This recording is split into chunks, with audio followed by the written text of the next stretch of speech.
చేసింది ఎవరు తెలుసా? యేసు ప్రభు నమ్ముకున్న ఆయన.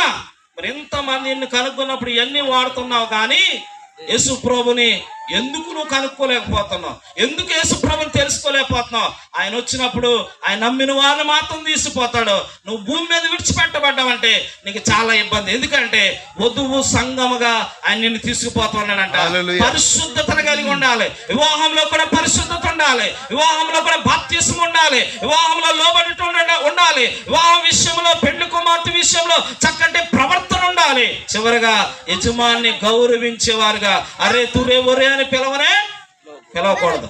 ఈరోజు ఫ్యాషన్ వచ్చేసి ప్రతి ఒక్కళ్ళు మా ఆయన అని చెప్పారు ఒకప్పుడు తెలుగు వాళ్ళు. ఇప్పుడు మా ఆయన కూడా కాదు, ఏం చెప్తున్నారంటే సంటి లేడండి, కళ్యాణ్ లేడండి, రమేష్ లేడండి, సురేష్ లేడండి. ఈ సురేష్ ఎవరికి తెలియదు, ఈ సంటి ఎవరో తెలియదు.